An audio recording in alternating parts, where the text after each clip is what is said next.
Welcome back to Aqua Reads, where we dive deep into the world of captivating short stories. I'm here to take you on another literary journey that'll leave you thinking long after the last word. So get comfortable, maybe grab a cup of tea, and let's begin. When Ravens Learned to Fly Chapter 1. The night everything changed, the rain hammered against the French doors of the Whitmore estate like tiny fists demanding entry. Marcus sat in the leather armchair his father had shipped from Italy. Physics textbook balanced on his knees. But his attention kept drifting to the storm outside. At 9, he already understood that some nights felt different. Heavier somehow. Like the universe was holding its breath. That's when he saw her. A shadow moving across their perfectly manicured lawn.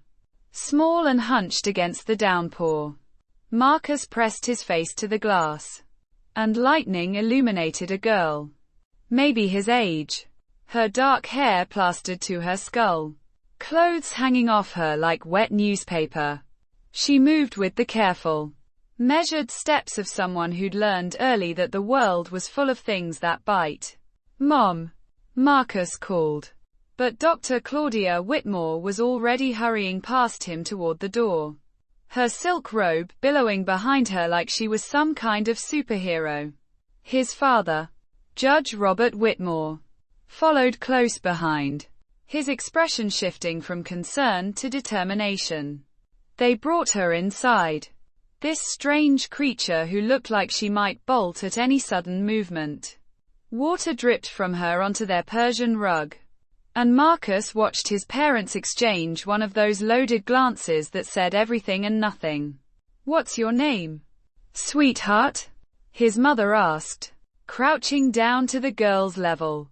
The girl's eyes, dark as coffee and twice as bitter, scanned the room like she was cataloging exits. When she finally spoke, her voice came out rusty from disuse. "Wilhelmine.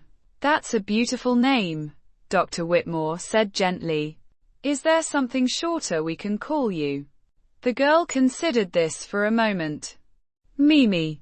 "Mimi," Marcus repeated, testing the name on his tongue. Those dark eyes fixed on him then. And he felt pinned like a butterfly in a display case. She nodded once. Sharp and economical. "Well, Mimi," Judge Whitmore said, his courtroom voice gentle to something approaching warmth. "Let's get you dried off and fed. Then we'll figure out what comes next." What came next, as it turned out, was everything. Chapter 2. Learning to Coexist. Mimi. Because she never offered a last name. And the Whitmores had learned not to press. Moved through their house like smoke. She was there and then she wasn't. Appearing in doorways when you least expected it. Vanishing when direct attention fell on her. Marcus found her fascinating in the way other kids his age found dinosaurs or space rockets. Fascinating. She never spoke unless spoken to. Never asked for anything. And ate whatever was put in front of her with the mechanical efficiency of someone who'd known real hunger. "She's been through something terrible," his mother explained one evening when she thought he was asleep. But Marcus had perfected the art of eavesdropping. A skill that would serve him well in the years to come. "The authorities are looking for her family," his father replied. His voice heavy with the kind of knowledge adults carried. "But these things take time." School was where Mimi's otherworldliness became most apparent. Marcus attended Pemberton Academy, where his classmates wore blazers that cost more than some people's cars and spoke fluent entitlement. Mimi, enrolled under the last name Smith for simplicity's sake, moved through the halls like a wraith in a world of butterflies. She never raised her hand, never volunteered answers. But Marcus noticed she knew everything. When Mrs. Henderson asked about the Revolutionary War, Mimi's lips would move silently. forming the correct dates and names seconds before the teacher called on someone else. When their math teacher, Mr. Rodriguez, worked through complex equations on the board, Marcus caught Mimi's fingers tapping against her desk, solving problems 3 steps ahead. It was during lunch that Marcus first witnessed Mimi's fierce protective streak. He was sitting at their usual table. Theirs because nobody else wanted to sit with the weird girl. When Tyler Brennan and his crew of future country club presidents decided to make their day more interesting. "Hey, scholarship boy," Tyler called out. Though everyone knew Marcus's parents could buy and sell half the school board. "Your girlfriend here talks yet? Or is she still pretending to be mute?" Marcus felt his cheeks burn. He'd inherited his father's even temperament. But he'd also inherited his mother's pride. Before he could formulate a response that wouldn't get him suspended, Mimi moved. She didn't stand up dramatically or make a scene. She simply turned in her seat, fixed Tyler with a stare that could have frozen hellfire, and said in her quiet, precise voice, "Your father drinks because your mother sleeps with her tennis instructor. Everyone knows. Even the mailman." The cafeteria went dead silent. Tyler's face cycled through about 6 different shades of red before he and his friends slunk away, defeated by a girl who weighed maybe 80 pounds soaking wet. "How did you?" Marcus started to ask. "People think children don't hear things," Mimi said, already turning back to her untouched sandwich. "They're wrong." That afternoon, when they walked home through the October drizzle, Marcus held his textbook over Mimi's head without being asked. She didn't thank him, but he caught the way her shoulders relaxed slightly, the way she moved a fraction closer to his side. It was the first of many small kindnesses that would define their relationship. Marcus would save her the window seat on the bus because she liked to watch the world go by. Mimi would slip her milk carton onto his tray because she'd noticed he was always still hungry. After lunch, when winter came and the heating in their classroom ran cold, Marcus would forget his jacket on Mimi's chair. When spring brought its chorus of bullies emboldened by longer days, Mimi would appear beside anyone who dared to whisper behind Marcus's back, her presence alone enough to wither their courage. Chapter 3. The weight of secrets. 2 years passed like frames in a movie reel. Sometimes blurry, sometimes crystal clear. Mimi grew taller but no less mysterious, her sharp angles softening just enough to hint at the woman she might become. Marcus shot up like a weed, his voice cracking at inopportune moments, his confidence wavering for the first time in his life. The Whitmores had officially fostered Mimi after the state's search for her family hit dead end. After dead end, she had her own room now, painted the deep purple she'd requested, filled with books she read voraciously and drawings she never let anyone see.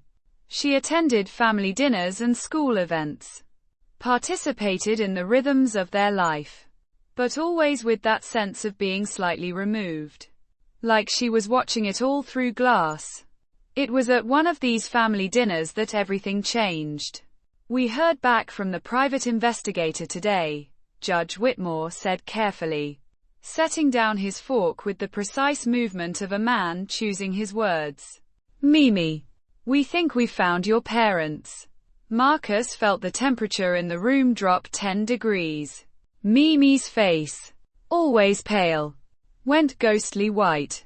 Her hands, cutting through her chicken with mechanical precision, stilled completely. "Where?"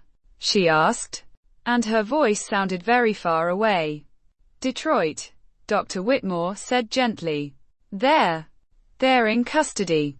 Both of them. They've been asking about you." Mimi set down her knife and fork with the same careful precision Marcus had seen his father use in court when delivering a life sentence. She folded her napkin, placed it beside her plate, and stood up. "May I be excused?" "Mimi." "Honey," Dr. Whitmore started. But Mimi was already walking away, her footsteps silent on the hardwood floor. Marcus found her an hour later on the roof outside her bedroom window.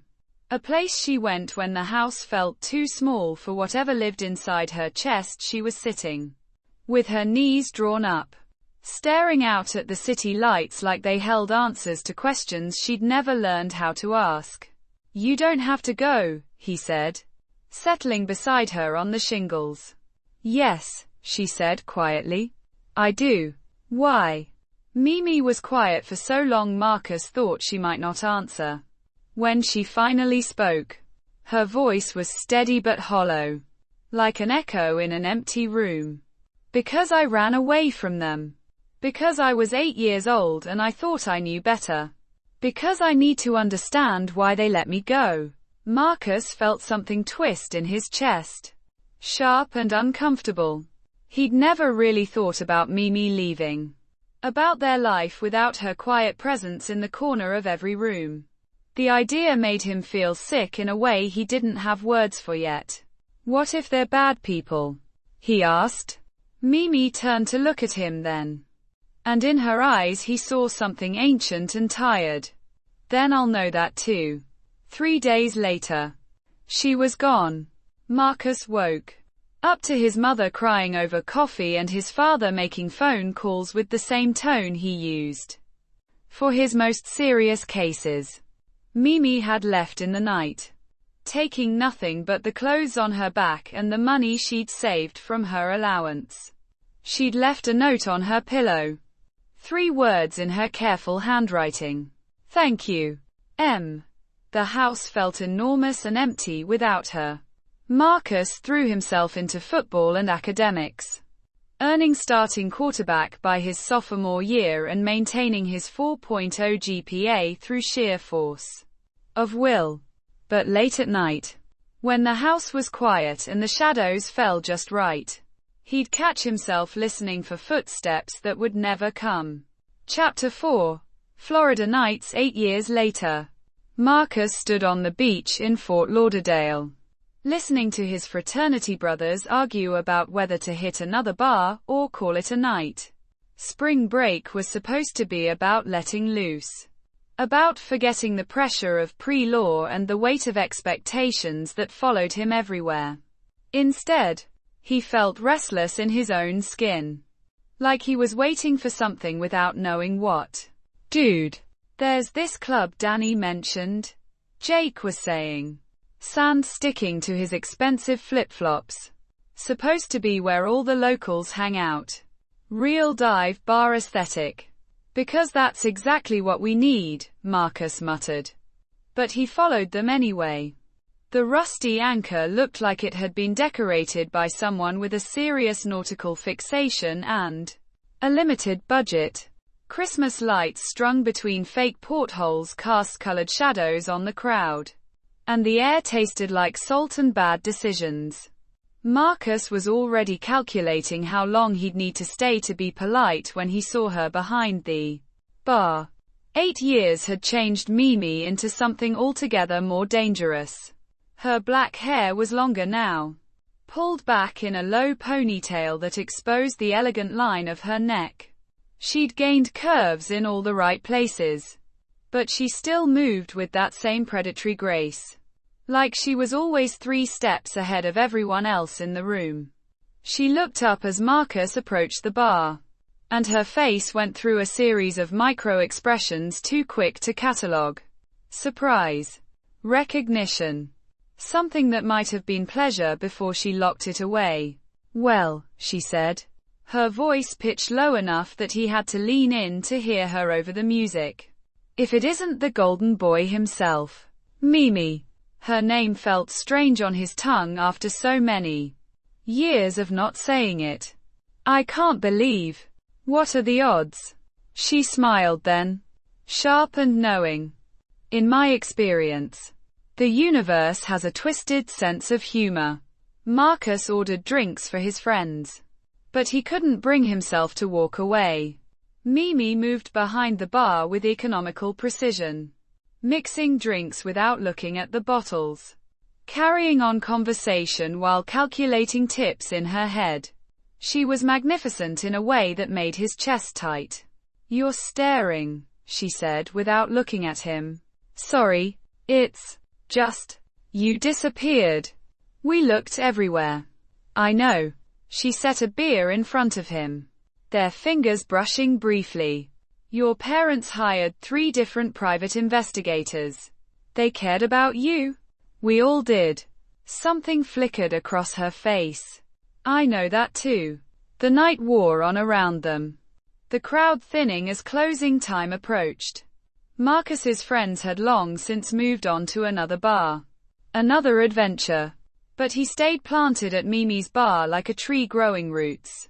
They talked in fragments between her serving other customers. Safe topics at first, then deeper things as the evening progressed.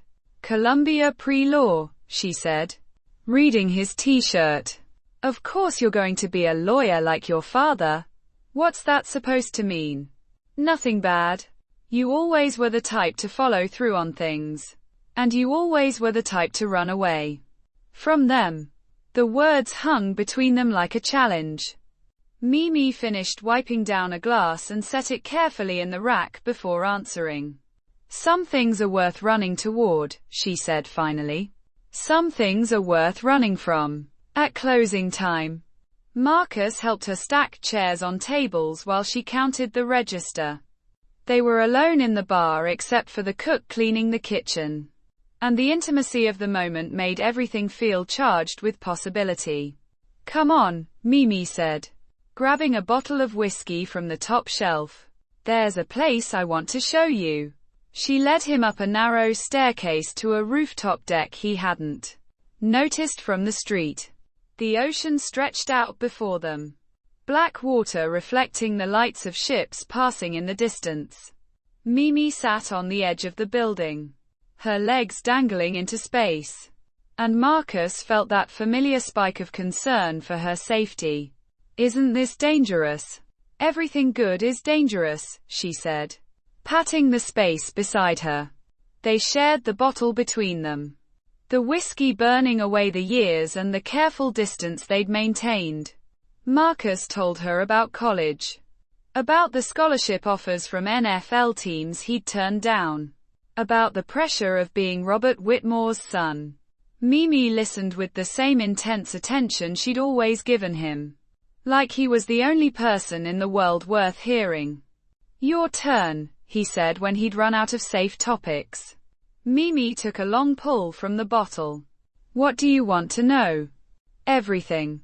Where you went, why you left, whether you ever thought about coming back." "I found my parents," she said quietly. "Both of them in county lockup on drug charges. Dealing, possession, conspiracy, the works. Turns out I'd been living in a crack house for most of my childhood." Marcus felt the air leave his lungs. "Mimi, they didn't even ask about me when the cops picked them up. Not once in 2 years of interrogation. I was 8 years old, missing for months, and it never occurred to them to mention I existed. So you stayed with them for a while, long enough to understand that some people aren't meant to be parents, long enough to realize that the family I'd found with your parents was more real than the one I'd been born into. Then why didn't you come back?" Mimi was quiet for a long time, staring out at the water. When she finally spoke, her voice was barely above a whisper. "Because I was in love with you." The words hit Marcus like a physical blow. He turned to stare at her, but she was still looking at the ocean, her profile sharp against the night sky. "I was 10 years old and completely, hopelessly in love with my best friend," she continued. "And I knew that you would never see me as anything more than the weird girl your parents had taken in. So I ran. Mimi, I told myself I was doing the noble thing, that I was sparing us both the awkwardness. But really, I was just scared. Marcus reached for her hand, and she let him take it. Her skin was warm despite the ocean breeze. You were right. Though, he said quietly. I never saw you that way. I know. Because you were my best friend. Because I was 12 and stupid. Because. He stopped, struggling for words. Because I was in love with you too. And I didn't know what that meant. Mimi finally turned to look at him. And in her eyes he saw the girl who used to sit beside him in the cafeteria. Who used to let him hold books over her head in the rain. We were just kids, she said.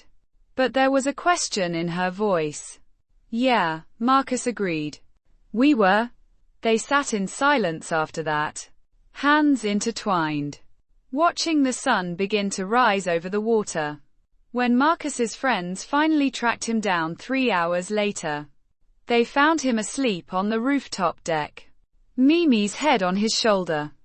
Both of them looking younger than they had in years. Chapter 5.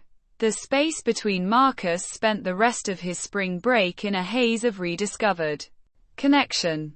He and Mimi fell back into their old rhythm like no time had passed at all. She would appear beside him without warning. He would buy her coffee without asking how she liked it. His friends teased him about his sudden attachment to the local bartender. But he ignored them. For the first time in years, he felt like himself again. They walked the beach at dawn, sharing stories and comfortable silences. Mimi told him about the years after she'd left Detroit. About foster homes and group homes and finally aging out of the system at 18. She didn't tell him everything. Marcus could sense the gaps in her narrative, the careful way she steered around certain subjects. But she told him enough. Enough to understand that she'd survived things that would have broken most people. What's the plan now? He asked on his last night, as they sat in their spot on the rooftop deck. Same as always, Mimi said. Figure it out as I go. You could come back with me, finish school, meet my parents again. They ask about you sometimes, do they? My mom still sets a place for you at Christmas dinner. Dad pretends it's an accident. But I know better. Mimi smiled. And it was the first completely unguarded expression he'd seen from her. They were good to me. They love you. We all do. The words hung between them, loaded with possibility and 8 years of separation. Mimi looked at him for a long moment. And Marcus thought she might say yes. Thought she might take the leap with him. Instead, she shook her head. I'm not ready, she said simply. I need to finish something here first. What kind of something? The kind you're better off not knowing about. Marcus wanted to push. Wanted to demand answers. But he'd learned to read Mimi's expressions over the years. This was her I'm done talking face. As immovable as stone. The next morning, he kissed her goodbye at the airport. Tasting salt and possibility and heartbreak all at once. Promise me something, he said, holding her close enough to count her heartbeats. Depends what it is. Promise me this isn't goodbye forever. Mimi pulled back to look at him. Her dark eyes serious. I can't promise that. Then promise me you'll try to stay safe. I can't promise that either. Marcus laughed despite himself. What can you promise me? That I'll never forget the boy who held books over my head in the rain. It wasn't enough. But it was all she could give him. Marcus held on to those words through the flight home. Through the rest of his senior year. Through law school applications and MCAT prep and all the carefully planned steps of his carefully planned life.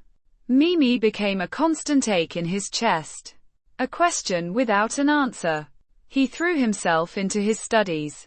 Graduated summa cum laude. Got accepted to Harvard Law on full scholarship. He dated other girls. Smart. Accomplished women who looked good on his arm and understood his ambitions. But none of them moved through the world like they owned it. None of them saw through him with X-ray vision. None of them were Mimi. Chapter 6, Valedictory. Harvard Yard buzzed with the controlled chaos of graduation day. Parents clutched cameras and programs. Graduates adjusted their caps for the 100th time. And Marcus stood behind the podium practicing his valedictorian speech one final time. 4 years of law school had honed his natural confidence into something sharper, more purposeful. He looked out at the crowd of black robes and proud families and felt the weight of expectation settle on his shoulders like a familiar coat. His parents sat in the third row. His mother crying before the ceremony had even started. His father's proud smile visible from space. Behind them sat Amanda Rodriguez, his girlfriend of 2 years, looking polished and appropriate in a way that Mimi never would have managed. Amanda was perfect on paper. Daughter of a federal judge. Columbia Law Review. Summer associate at his father's firm. She was everything Mimi wasn't. Safe. Predictable. Compatible. So why did Marcus keep scanning the crowd for a face that couldn't possibly be there? Dean Morrison introduced him with the kind of glowing praise that made Marcus's cheeks burn. He walked to the podium, adjusted the microphone, and began the speech he'd been perfecting for weeks. Fellow graduates, distinguished faculty, families and friends, he started, his voice carrying across the yard with practiced authority. We stand here today at the intersection of preparation and opportunity, armed with knowledge and ready to change the world. The crowd settled into that peculiar graduation silence. The kind that suggested people were listening but also mentally calculating how long until the reception. Marcus continued through his carefully crafted themes about justice and service and the responsibility that came with privilege. Then he saw her, standing at the very back of the crowd, half hidden behind a oak tree. Was Mimi. She wore a simple black dress that made her look like a shadow given form. Her dark hair longer than he remembered. Her pale skin luminous in the afternoon sun. She was watching him with that same intense attention she'd always given him. Like he was the only person in the world worth seeing. Marcus stopped mid-sentence. He said. Then stopped. The crowd began to murmur, confused by the sudden silence. I'm sorry. He could see his parents exchanging worried glances. Amanda leaning forward with concern. Dean Morrison half rising from his chair. But all Marcus could see was Mimi, standing perfectly still while the world moved around her. And the way her lips curved into the smallest of smiles when their eyes met. I'm sorry, he said again, finding his voice. Where was I? Someone in the audience called out. Changing the world. Right, Marcus said. But his speech had deserted him completely. Instead, he found himself saying, you know, I had this whole thing planned about service and justice and making a difference. And those things matter.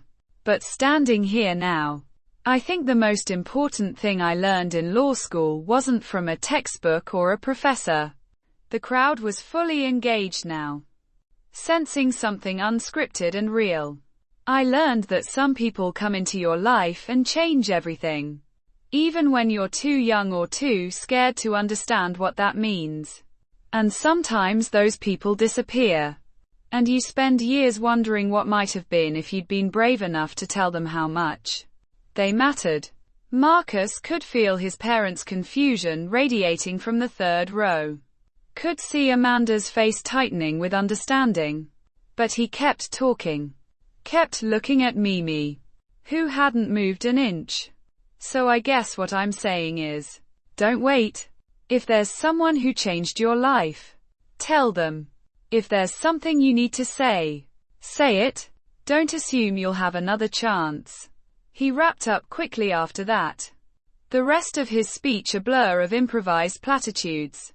When he stepped down from the podium, the applause was polite but confused. He could barely focus on the rest of the ceremony.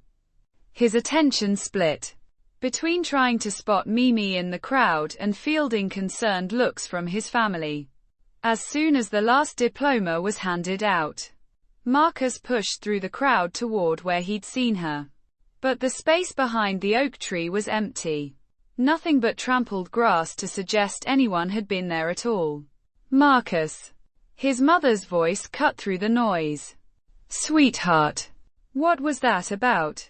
He turned to find his family approaching. Amanda trailing behind them with the careful expression of someone trying to decide how offended to be. Nothing. Mom. Just. He scanned the crowd one more time. I thought I saw someone I knew. Well, whoever it was certainly inspired you, Judge Whitmore said, his courtroom face giving nothing away. That was quite a departure from the speech you practiced. Before Marcus could respond, he felt a hand on his shoulder. He spun around, hoping beyond reason that it might be Mimi, but found one of his classmates instead. Hey man, great speech. Really heartfelt. Thanks, Marcus muttered, still searching the crowd. The reception passed in a blur of handshakes and congratulations and small talk that felt like chewing glass. Marcus smiled and nodded and accepted praise while his mind raced through possibilities. Had he imagined her? Was it someone who just looked like Mimi? And if it had been her, why had she come? Why had she left without talking to him? He was picking at a piece of cake and pretending to listen to Amanda's mother discuss the weather, when his father appeared beside him. Walk with me, Judge Whitmore said. And it wasn't a request. They strolled toward the edge of the reception, away from the noise and crowd. Marcus braced himself for questions he couldn't answer. She came to see you, didn't she? His father said quietly. Marcus almost dropped his plate. What? Mimi. That's who you saw during your speech. I don't know what you're talking about. Judge Whitmore stopped walking and turned to face his son. Marcus.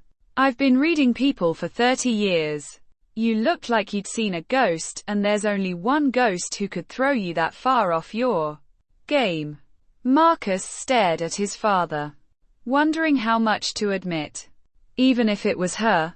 She's gone now. She came to your graduation. Son.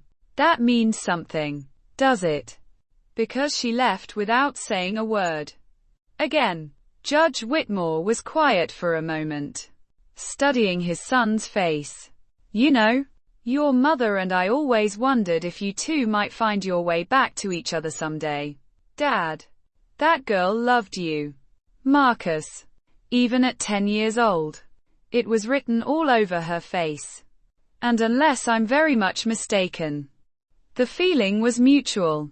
Marcus felt something crack open in his chest. We were kids. Some feelings don't outgrow themselves.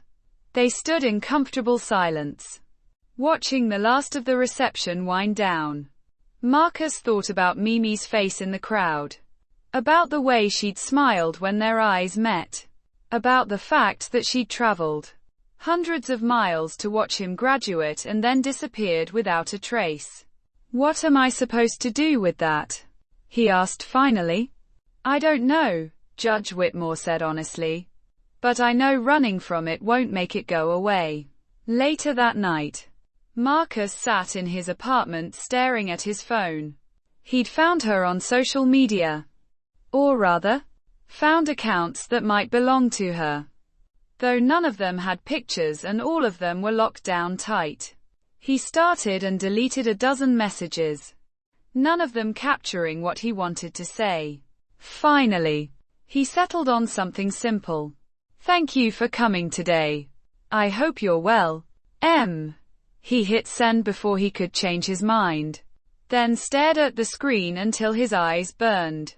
The message showed as delivered, but no response came.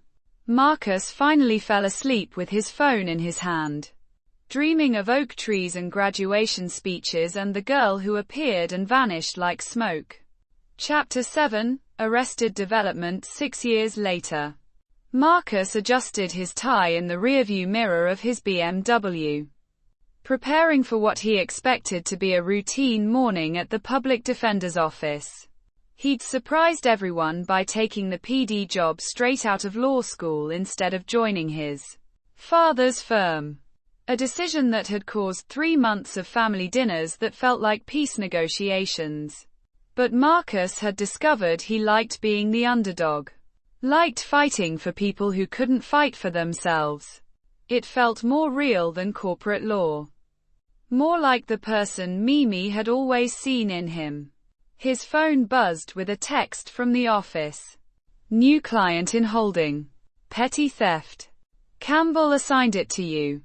Marcus sighed and grabbed his briefcase. Petty theft cases were usually straightforward. Plea bargain for community service. Move on to the next one. He pushed through the courthouse doors, nodded at the bailiffs who knew him by name, and made his way to the holding cells. You the lawyer?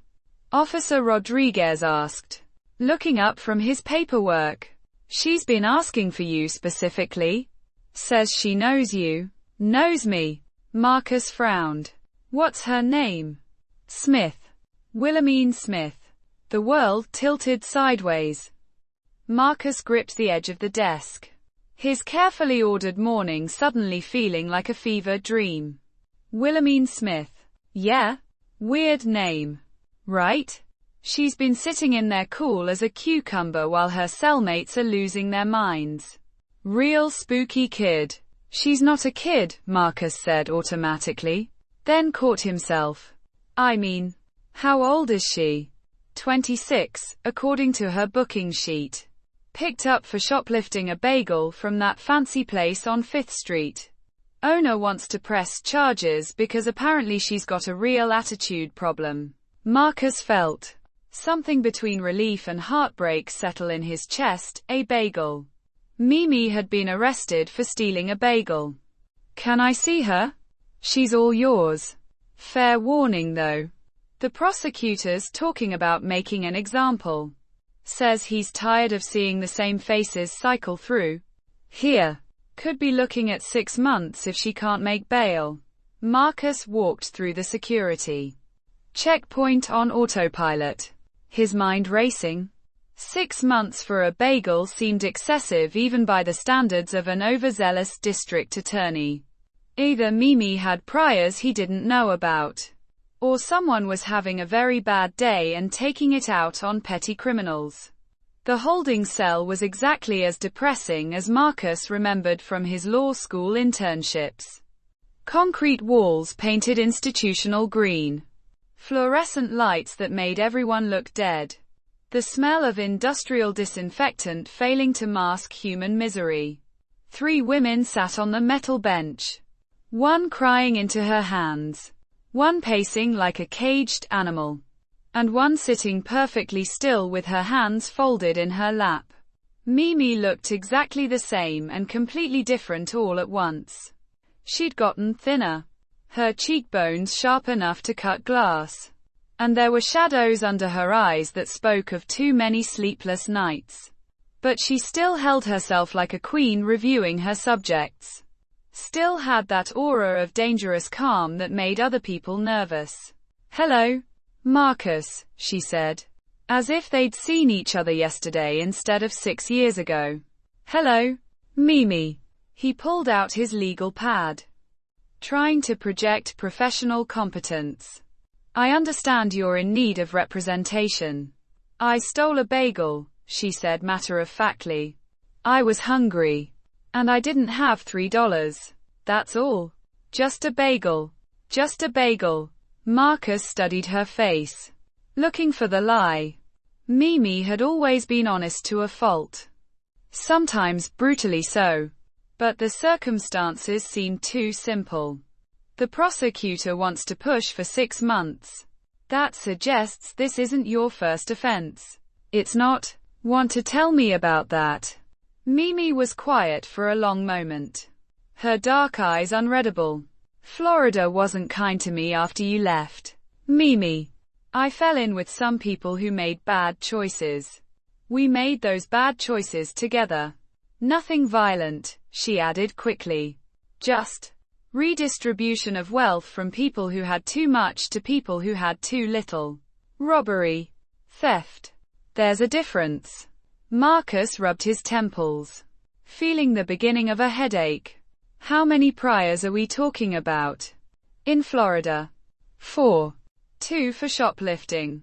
2 for burglary. All misdemeanors. Served my time. Paid my debt to society. That's why they want to make an example of you. 3 strikes law doesn't apply to misdemeanors. But prosecutors love repeat offenders. Can you get me out of here? Marcus looked at her. Really looked at her. Took in the careful way she held herself. The expensive clothes that couldn't quite hide how thin she'd gotten. The pride that wouldn't let her admit she was scared. Why me? He asked. There are other public defenders. Good ones. Because, Mimi said. And for the first time since he'd arrived. Her composure cracked slightly. Because you're the only person who ever believed I was worth saving.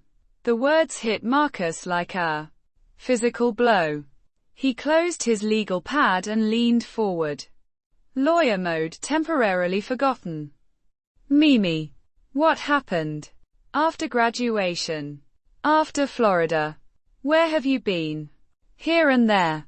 Mostly here. The past 2 years. I've been trying to get my life together.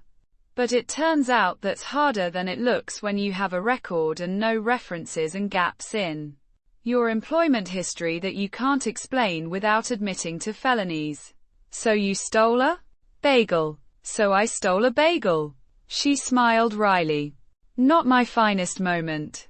But also not my worst. Marcus felt something settle in his chest. A decision clicking into place. Okay, here's what we're going to do. I'm going to get you out of here.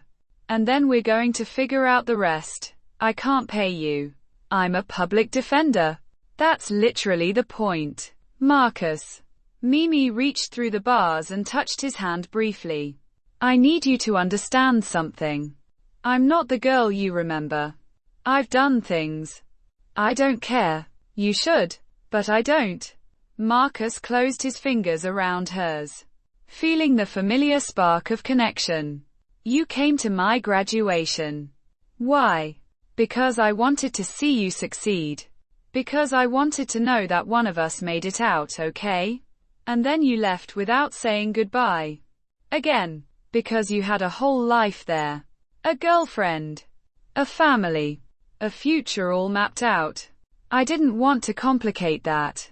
What if I wanted you to complicate it? Mimi pulled her hand back, wrapping her arms around herself. You had a girlfriend. Marcus. I don't anymore. What happened? She wasn't you.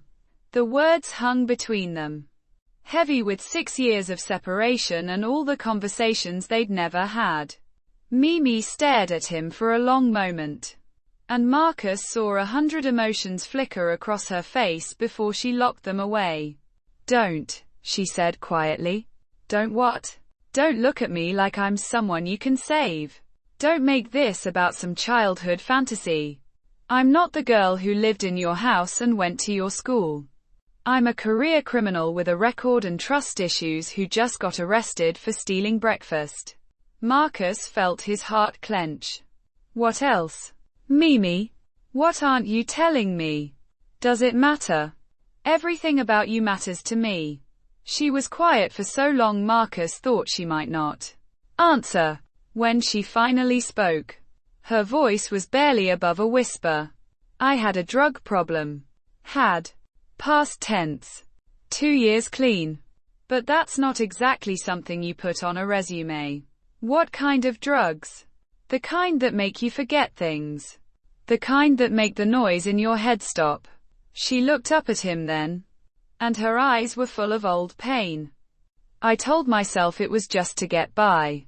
just until I could figure things out. But it turned into something else. Marcus felt something break inside his chest. When did it start? After I left Detroit. After I realized my parents didn't want me back either. She laughed. But it sounded hollow. Turns out being unwanted by everyone you've ever loved does things to your brain chemistry. You were wanted. Mimi. By us. By me. Was I? Because when I needed you most. When I was 17 and homeless and desperate. I couldn't bring myself to call. Because I was so sure you'd moved on. That you'd forgotten about the weird girl your parents took in. I never forgot you. Not for a single day. I know that now. But back then. She shrugged. Back then I was just a scared kid who made some really bad choices. Marcus leaned back in his chair, processing everything she'd told him. The pieces of her story were starting to come together, painting a picture of someone who'd been failed by every system designed to protect her. What got you clean? Jail. The first time. 28 days in county lockup. And I realized I was going to die if I didn't change something. So I got into NA. Found a sponsor. Got my 90-day chip and then my 6-month and then my 1 year. And then I met someone who told me I was worth more than the worst things I'd ever done. She helped me see that my past didn't have to define my future. Marcus felt an unexpected stab of jealousy. She, my sponsor, Carmen. She's 65 and tough as nails and probably saved my life. Relief flooded through him. Where is she now? Dead. Cancer. 6 months ago. Mimi's voice was steady. But Marcus could see the grief in her eyes. That's when everything started falling apart again. I lost my job. I was a night custodian at an office building. Nothing glamorous, but it was honest work. Couldn't make rent. Got evicted. I've been sleeping in my car for the past 3 weeks. Jesus. Mimi. Which brings us back to the bagel. She looked at him through the bars. And her expression was unreadable. So there you have it. The complete and unvarnished truth about what happened to your weird little foster sister. You were never just my foster sister, wasn't I? You know you weren't. Mimi was quiet for a long time, studying his face. What are you saying? Marcus. I'm saying that everything I felt for you when we were kids, it never went away. It just grew up with me. We're not kids anymore. No, we're not. I'm a mess.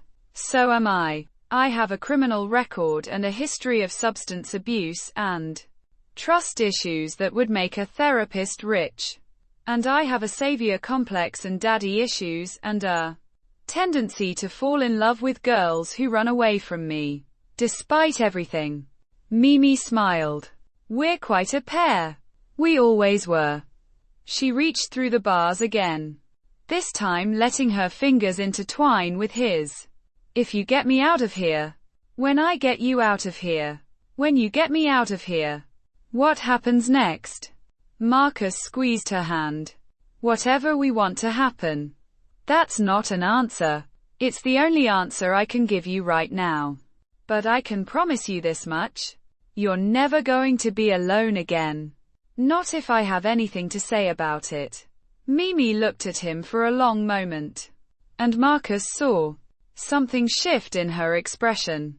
The carefully constructed walls she'd built around herself seemed to crack. Just slightly. You always were too good for me. Marcus Whitmore. And you always were wrong about that. Epilogue. 2 years later, the law offices of Whitmore and Associates occupied the top 3 floors of a gleaming building downtown, with floor-to-ceiling windows that offered panoramic views of the city. Marcus stood in his corner office, adjusting his tie for the 3rd time and trying not to pace. You're making me nervous, Mimi said from where she sat curled up in the leather chair across from his desk. Law books scattered around her like she'd been studying for finals. I'm not nervous. You're literally vibrating with anxiety.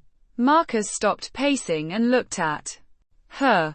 2 years had filled out the sharp angles of her face, had put color back in her cheeks and light back in her eyes. She wore a simple black dress. Some things never changed. But now it was paired with the kind of confidence that came from knowing exactly who you were and refusing to apologize for it. What if they say no? They're not going to say no. But what if they do? Mimi set down her highlighter and stood up, crossing to where he stood frozen by the window. She reached up and straightened his already perfect tie, her touch gentle and sure. Marcus, she said quietly, you graduated summa cum laude from Harvard Law. You've never lost a case. You've built a practice that specializes in helping people who can't help themselves. And you're about to make partner at your father's firm at 32 years old. 33. The point is, you're brilliant and successful and kind and good. And if the State Bar Association can't see that you helping one formerly homeless woman get her JED and apply to law school doesn't somehow disqualify you from practicing law, then they're idiots. Marcus covered her hands with his own. What if they find out about us? You mean what if they find out that you're in love with your client? The client who, by the way, successfully completed her community service 2 years ago and hasn't so much as jaywalked since. When you put it like that, it sounds perfectly reasonable. Mimi smiled up at him. The same smile that had been stopping his heart for over 20 years. Besides, technically I was never your client. I was the public defender's office's client. You just happened to be the lawyer they assigned to my case. Is that really how we're going to spin it? That's how it happened. Marcus pulled her closer, marveling for the 1000th time at how perfectly she fit against him. Have I mentioned lately that I love you? Only about 6 times this morning. Make it 7. Then, I love you. Wilhelmine. I love you too. Marcus. She stood on her tiptoes to kiss him. Soft and sweet and full of promise. Now stop worrying about the ethics committee and kiss me properly. He did, losing himself in the familiar taste of her. The way she sighed against his mouth. The certainty that this was what he'd been waiting for his entire life. When they finally broke apart, both of them were breathing hard. There's something I need to tell you, Marcus said, his voice rough. If it's about the partnership meeting, I already know. Your father called to tell me the good news an hour ago. It's not about that. Mimi raised an eyebrow. Then what? Marcus reached into his jacket pocket and pulled out a small velvet box. Mimi's eyes went wide. I know this is crazy, he said, dropping to one knee right there in his office, with the city spread out below them and law books scattered around their feet. I know we've only been together for 2 years, and I know you're starting law school in the fall, and I know you have every reason not to trust men who claim to love you, Marcus. But I also know that I've been in love with you since I was 9 years old. I know that you're the bravest person I've ever met, and the smartest, and the most beautiful. I know that every day I wake up grateful that you decided I was worth staying for. Tears were streaming down Mimi's face now, but she was smiling. I know that whatever demons you're still fighting, I want to fight them with you. I know that whatever dreams you have for the future, I want to be part of them. And I know that if you'll have me, I want to spend the rest of my life proving that you were worth waiting for. He opened the box, revealing a simple solitaire diamond that caught the afternoon light and threw rainbows across the walls. Wilhelmine, he said, his voice barely above a whisper. Will you marry me? For a moment, she didn't answer. She just stared at him with those dark eyes that had seen too much. that had learned not to trust in happy endings. And Marcus felt his heart stutter with the possibility that maybe he'd pushed too hard, too fast. Then she laughed, bright and surprised and full of joy. "You know," she said, wiping tears from her cheeks, "when I was 10 years old and completely, hopelessly in love with my best friend, I used to dream about this moment. Yeah? And in my dreams, I always said yes." Marcus felt his world tilt back into place. "Is that a yes now?" "That's a yes now." He slipped the ring onto her finger with shaking hands, then stood up to kiss her again. Deeper this time, full of promise and possibility and the kind of love that survives everything the world throws at it. "I love you," he whispered against her lips. "I love you too," she whispered back. "And Marcus, I'm never running away again. Promise." "I promise." Outside, the city hummed with life and energy and the countless stories of people trying to find their way home. But inside the office, with the afternoon sun streaming through the windows and law books scattered at their feet, Marcus and Mimi held each other close and marveled at the strange, twisted path that had brought them back together. Some love stories, Marcus thought as he spun his fiancée around his office, are worth waiting for. Some people are worth fighting for.